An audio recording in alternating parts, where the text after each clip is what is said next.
Hey everybody, we're here for the new episode 5 for Talking NHL edition. It's been a while. I'm here with Caps. Had to take a little break here and there, but we're back. Jumping right into this. I think we should talk about the Boston Bruins. They are ridiculous at this point. On fire. They have 3 losses. Yeah. And are 14-0 at home. You think they'll be able to sustain us? Yes, I do. I don't think they're going to stay winless. Without a loss. But I do think they're going to end the season as one of the top teams. Yeah. You don't play this well for a third of the season and then fall apart. They're a good team. They've turned back the clock. I must say. When they got Krejci back at the beginning of the season, I was like, oh boy, they're getting older. But they got the band back together, and there's definitely some chemistry, and everybody's just firing at all cylinders. You know what I mean? And their goalie is, Allmark he's playing great. And Swayman, all their goalies, they've been solid. Yeah, and I, they can thank the team in front of them because, man, they play a well-rounded, systematic game where everybody is just pitching in. Charlie McAvoy is a phenomenal defenseman. You know what I mean? Yeah, they got a lot of high points. I'm gonna say and as far as the 14-0 goes at home, a lot of the wins are against good teams. They beat Florida. They beat Dallas. Calgary used to be good. Minnesota. Did I say that already? Tampa Bay, Colorado, Carolina. And I would say 90% of those wins are by more than 2 or more goals. Yeah. No, I mean, like you hit it, man. Like, it'll be a fun. When we're looking at the standings, it's quite different from what we projected it to be. You know what I mean? Let's see if it stays that way. But I think we're gonna win the bulk of it, of being like, well, we got the good teams in the good spots. They're just all gonna be out of order. Yeah. You got Boston in the East and Dallas in the West as the top teams of the respective conference. But I didn't think it would be going that way. You know what I mean? It was. I thought Boston was going to fall off because of the fact that everybody's getting up there in age. But man, it's crazy. That's not even the wildest part, because we left out the other 2 conferences where it's the New Jersey Devils and the Vegas Golden Knights, and I don't think we expected either of those teams to even make the playoffs, let alone win the division at this point. I think we had them they were like fringe teams. Fringe teams, yeah. I think we were on the same page on the fact that Jersey was going to come around eventually, but we didn't think it was going to happen this quick. Yeah, it's weird because we had that boat of, I think it was like New Jersey, Ottawa, and Buffalo and Montreal that were going to have really quick turnarounds on their rebuilds, but Montreal, Ottawa, and Buffalo have stunk it up all season. So that's another. Actually, Buffalo did have a decent start last year. Buffalo was first place for a while. So yeah, Tage Thompson's a beast. Yeah, they got Montreal. I think we're not surprised over the fact that Montreal is kind of like, in the middle of the pack, I guess. If you're gonna not make the playoffs, I think you're better off tanking at this point, because Connor Bedard is like a Connor McDavid level draft pick. So it's almost worth it more to like try and get him than it is to try and finish 9th. You know what I mean? Yeah. You think Jersey will be able to do some damage in the playoffs? No. They'll make the playoffs, though. They might go to Game 7. I don't think they'll get out of the first round. Another big surprise for me is the Kraken. Seattle Kraken are top 5 right now in the NHL. Crazy, man. And they didn't really make a lot of changes in the offseason outside of getting Burakovsky. So, I mean, hey, good on them. A few surprises on the other end. Okay, well, number 1, Philadelphia went from number 1 in the league to like all the way at the bottom.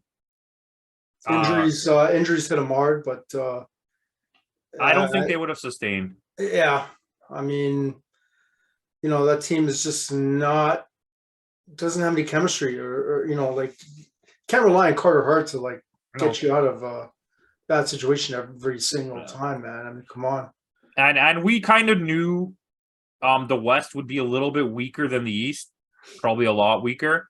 But like, I'm very surprised that when we're looking at the bottom here, Vancouver, St. Louis, Calgary, even Nashville's kind of low down there. And then you have the Capitals from the East. That's kind of a shocker to me. I expected way more from the Capitals. I'm more shocked about the Calgary Flames. Yeah, like you said, Flames are just throwing me off. I mean, with Edmonton, it doesn't surprise me because they're missing a key player in Kane. Well, I should be surprised because Campbell's, I don't know what the hell's going on with Campo. But Skinner's been really good. The backup. Yeah. Might as well just go with him. But with Calgary, it's just like they were started out as one of the best teams in the NHL, and then they just fell off.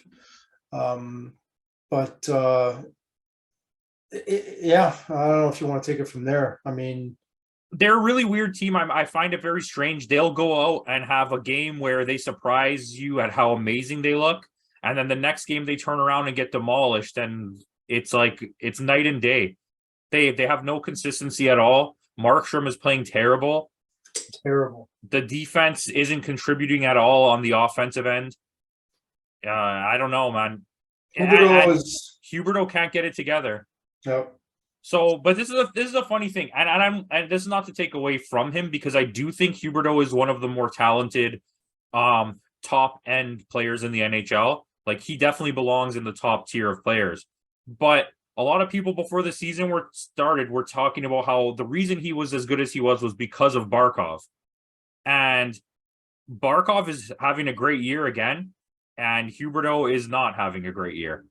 So, Tkachuk is doing really good as well in Florida. Well, we knew that he was going to be fine in Florida. We also knew that Florida took a step back, dealing all those players to Calgary.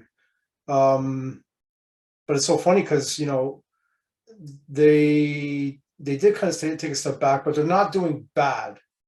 They're just like, they're in a middling zone. But the rise of the Islanders again and New Jersey Devils is kind of like, it's understandable that it's been thrown off a little bit.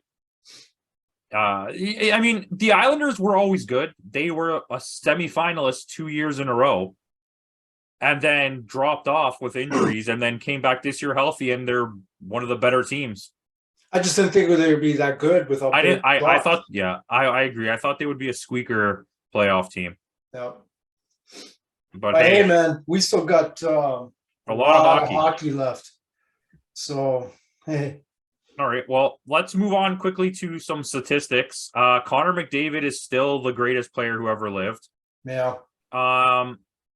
And him and Draisaitl 1 and 2. And the funny thing is, like, I know I brought up all the stats the last episode we did, talking about how a lot of the power play points that he gets are because of McDavid. But at the same time, the dude has 42 points. Yeah. And they're like first and second every year. And it's crazy. And not to mention just them, but like throw another name out there. Kucherov is right back in the mix at the top after 2 injury-plagued seasons, which both of us didn't expect that was going to happen. David Pastrnak, I've been saying that this guy is a top 5 player in the league, and he's 5th right now in points, tied with a few people. Would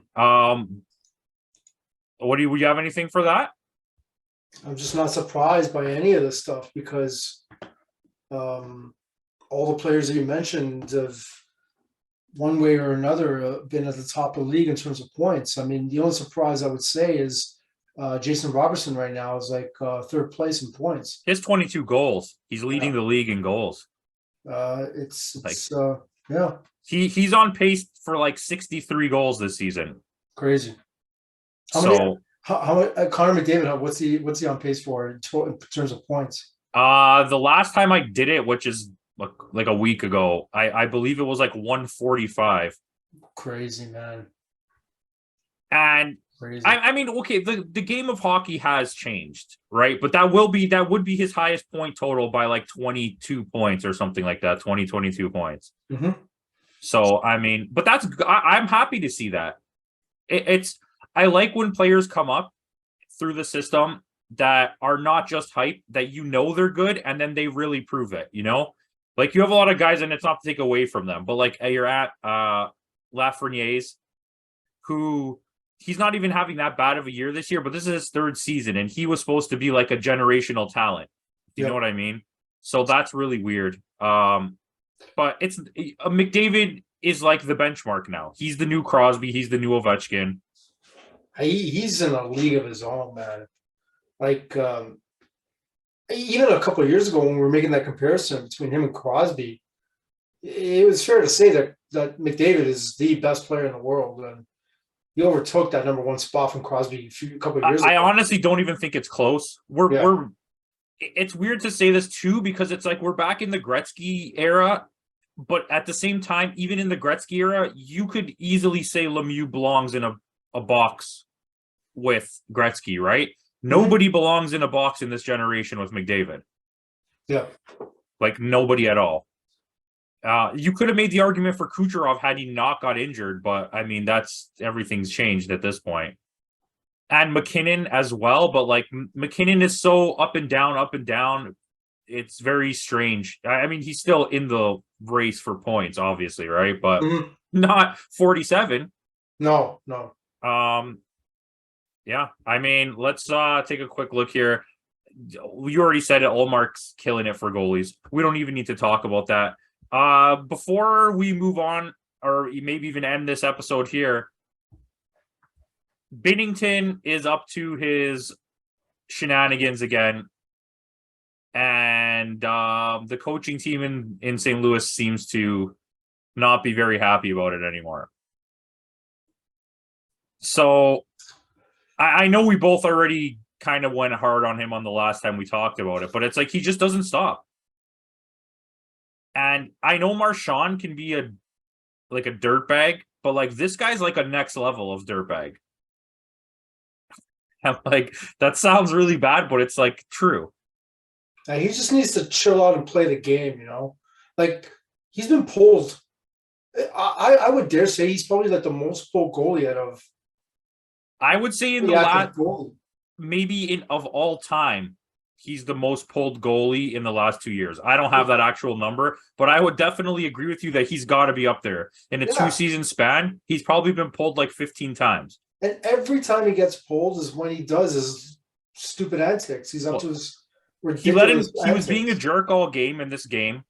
He let in 4 goals. He got pulled, and on the way to the bench, he stopped to like try to fight the bench. I believe it was Pittsburgh.